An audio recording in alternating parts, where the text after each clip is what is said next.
62 ലക്ഷത്തിലധികം വരുന്ന മനുഷ്യർക്ക് മാസാമാസം ഒരു തവണ പോലും കുടിശ്ശിക വരുത്താതെ പെൻഷൻ നൽകിയത് സർക്കാരിനെതിരായിട്ടുള്ളൊരു വികാരം ജനങ്ങളിൽ ഉണ്ടാക്കിയിട്ടുണ്ടെങ്കിൽ അത് ശരിയാണ്. ഏപ്രിൽ 9-ാം തീയതി കേരള നിയമസഭയിലേക്ക് തെരഞ്ഞെടുപ്പ് നടക്കുകയാണ്. കഴിഞ്ഞ 10 വർഷമായി ഇടതുപക്ഷ ജനാധിപത്യ മുന്നണിയുടെ നേതൃത്വത്തിലുള്ള സർക്കാരാണ് കേരളം ഭരിക്കുന്നത്. സഖാവ് പിണറായി വിജയനാണ് സംസ്ഥാനത്തിൻ്റെ മുഖ്യമന്ത്രിയായി തുടരുന്നത്. ചുവപ്പിന് ഇടതുപക്ഷ മുന്നണിക്ക്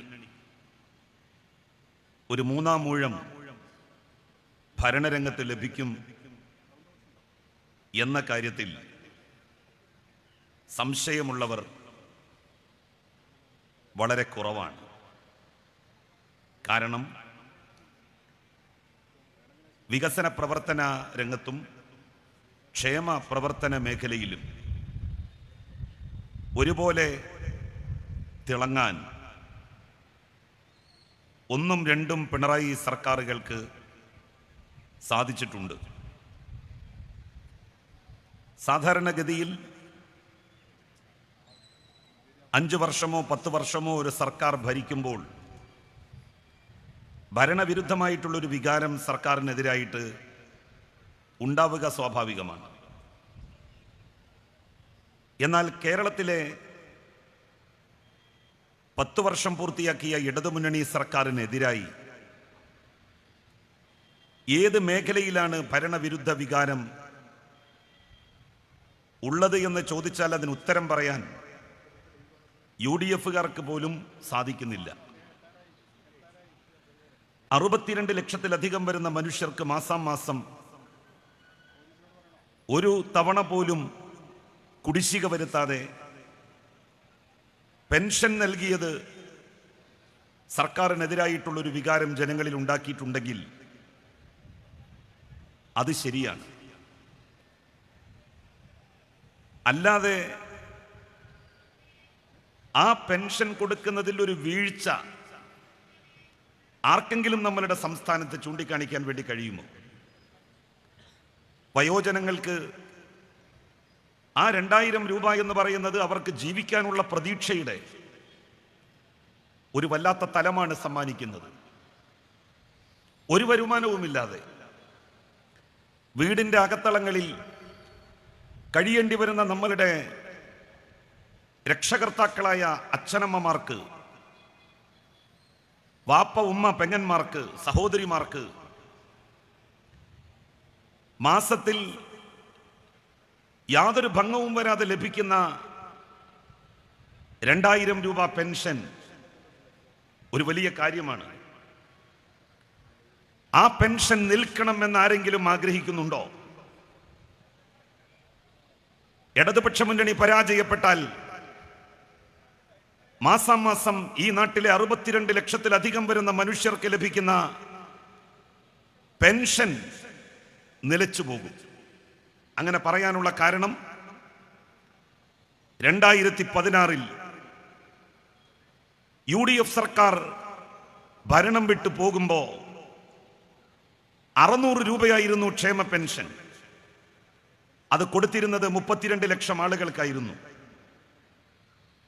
32 ലക്ഷം ആളുകൾക്ക് 600 രൂപ പെൻഷൻ 18 മാസം കുടിശ്ശികയാക്കി ഇറങ്ങിപ്പോയവരാണ് UDF സർക്കാർ. അങ്ങനെ ഒരു ട്രാക്ക് റെക്കോർഡുള്ള UDF-ൽ നിന്ന് അതല്ലാതെ നമ്മൾ എന്താണ് പ്രതീക്ഷിക്കേണ്ടത്? 14,000 കോടി രൂപ ഒരു വർഷം ആവശ്യമായി വരുന്നു പെൻഷൻ നൽകാൻ. ബഹുമാന്യനായ കേരളത്തിന്റെ മുഖ്യമന്ത്രി സഖാവ് പിണറായി വിജയൻ ഇതാ നമ്മളുടെ ഈ സമ്മേളന നഗരിയിലേക്ക് കടന്നു വന്നുകൊണ്ടിരിക്കുകയാണ്.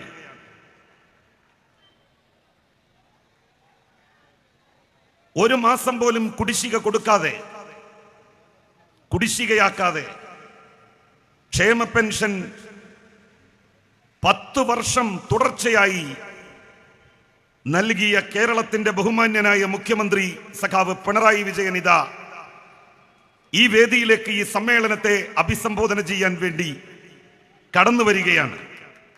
സർക്കാർ ഉദ്യോഗസ്ഥന്മാർക്ക് ശമ്പളം കിട്ടുന്നത് പോലെ 62 ലക്ഷം വരുന്ന നിരാലംബരായ മനുഷ്യർക്ക് 2000 രൂപ ക്ഷേമ പെൻഷൻ കൊടുക്കുന്ന ഈ സർക്കാരിനെ എങ്ങനെയാണ് ജനങ്ങൾക്ക് അധികാരത്തിൽ നിന്ന് മാറ്റി നിർത്താൻ സാധിക്കുക?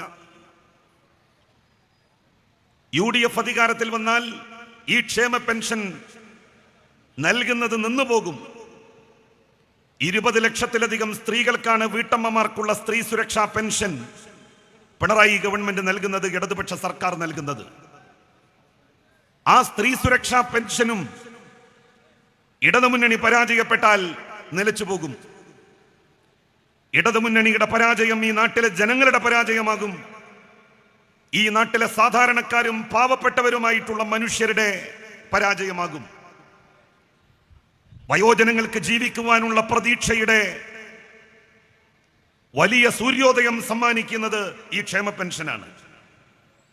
1 രൂപ പോലും വരുമാനമില്ലാതെ വീട്ടിന്റെ അകത്തളങ്ങളിൽ ഒരുപാട് രോഗങ്ങളുടെ കാരിയർമാരായി കഴിയേണ്ടി വരുന്നവർ, അങ്ങാടിയിൽ പോയി ഒരു ചായ കുടിക്കാൻ പോലും 1 രൂപ സ്വന്തമായി വരുമാനമില്ലാത്തവർ, എന്തെങ്കിലും ഒരു ചെറിയ ആവശ്യത്തിന് പോലും മക്കളുടെ മുന്നിൽ കൈനീട്ടേണ്ടി വരുന്ന വയോജനങ്ങൾ, ആ വയോജനങ്ങൾക്ക് ജീവിക്കുവാനുള്ള പ്രതീക്ഷയാണ്, ഓരോ ദിനരാത്രങ്ങളും തള്ളി നീക്കുവാനുള്ള പ്രതീക്ഷയാണ് ഈ ക്ഷേമ പെൻഷൻ എന്ന് പറയുന്നത്.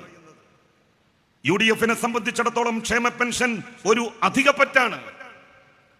അവർ ഈ നാട്ടിലെ സാധാരണക്കാരുടെ പ്രയാസങ്ങളും ബുദ്ധിമുട്ടുകളും ഒരു ഘട്ടത്തിലും പരിഗണിച്ചിട്ടില്ല.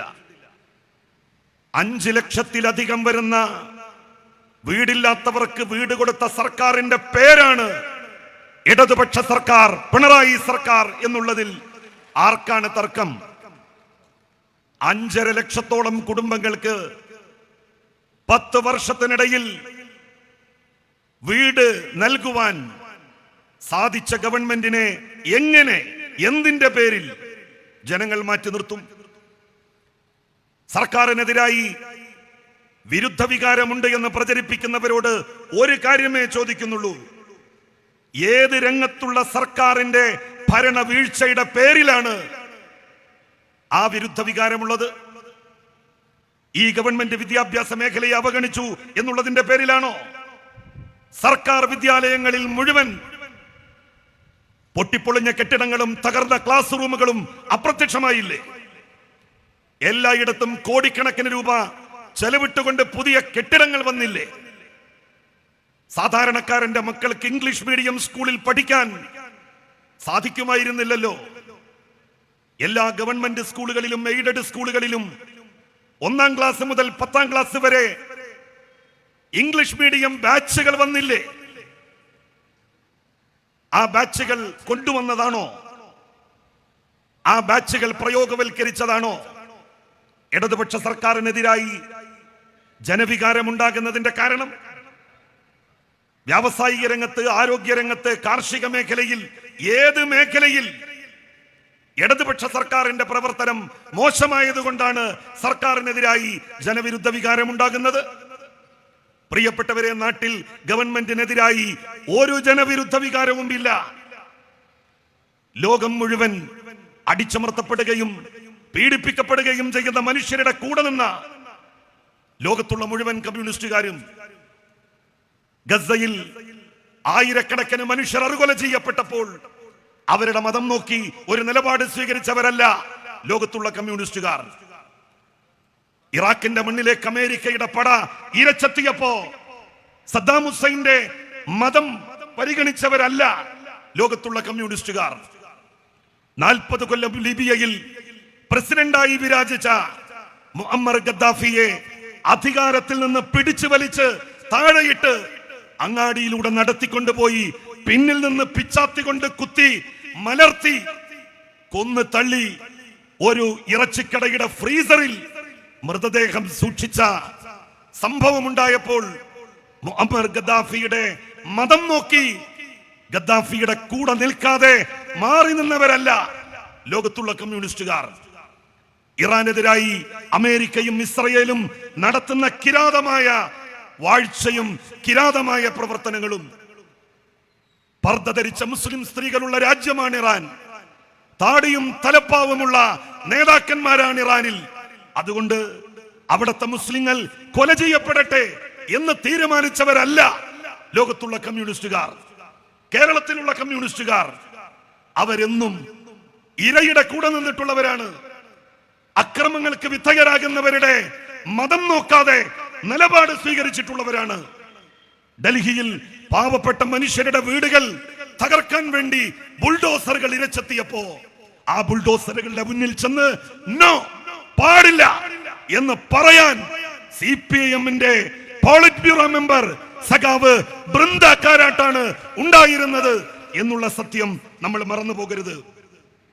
വർഗീയതയില്ലാത്ത 10 വർഷം, വിവിധ മതസമുദായങ്ങൾ തമ്മിൽ സംഘർഷത്തിന്റെ ഒരു നെരിപ്പോട് പോലും ചൂണ്ടിക്കാണിക്കാൻ കഴിയാത്ത 10 വർഷം, വിവിധ മതസമുദായങ്ങളിലെ അവാന്തര വിഭാഗങ്ങൾക്കിടയിൽ പോലും ഐക്യവും രഞ്ജിപ്പും ഉണ്ടാക്കിയെടുത്ത 10 വർഷം. ആരോടും അനീതി പ്രവർത്തിച്ചില്ല, ഒരു സമുദായത്തോടും അന്യായം കാണിച്ചില്ല. നീതി കിട്ടേണ്ടവർക്ക്, ന്യായം ലഭിക്കേണ്ടവർക്ക് അത് യഥാവിധി എത്തിച്ചു കൊടുത്ത കേരളത്തിന്റെ മുഖ്യമന്ത്രിയുടെ പേരാണ് സഖാവ് പിണറായി വിജയൻ. ആ സർക്കാരിന് നേതൃത്വം നൽകിയ മുന്നണിയാണ് ഇടതുപക്ഷ ജനാധിപത്യ മുന്നണി. മൂന്നാം ഊഴത്തിലും ഇടതു മുന്നണിയുടെ നേതൃത്വത്തിൽ, സഖാവ് പിണറായി വിജയന്റെ നേതൃത്വത്തിൽ ഒരു സർക്കാർ ഉണ്ടാകുമ്പോൾ ആ സർക്കാരിന് വേണ്ടി കേരള നിയമസഭയിൽ തവനൂരിൽ നിന്ന് ജയിച്ചു പോകുന്ന പ്രതിനിധിയുടെ കൈ ഉയരണം. അതിന് നിങ്ങൾ എല്ലാവരും ഇടതുപക്ഷ ജനാധിപത്യ മുന്നണിക്ക് ലോറി അടയാളത്തിൽ വോട്ടുകൾ രേഖപ്പെടുത്തി വമ്പിച്ച ഭൂരിപക്ഷത്തോടെ വിജയിപ്പിക്കണം. കഴിഞ്ഞ കാലങ്ങളിൽ നിന്ന് ഭിന്നമായി ഒരുപാട് വോട്ടുകൾ നമുക്ക് കിട്ടുമ്പോ ആ വോട്ടെല്ലാം അട്ടിയാക്കി ലോഡ് ചെയ്യാൻ ഒരു ലോറി തന്നെ വേണം എന്നുള്ളത് കൊണ്ടാണ് നമ്മൾ ലോറി ചിഹ്നമായി എടുത്തത്. ആ ലോറിയിലായിരിക്കട്ടെ നിങ്ങളുടെ ഓരോ വോട്ടും എന്ന് അഭ്യർത്ഥിച്ചുകൊണ്ട് ഞാൻ എന്റെ വാക്കുകൾ അവസാനിപ്പിക്കുന്നു. നന്ദി, നമസ്കാരം.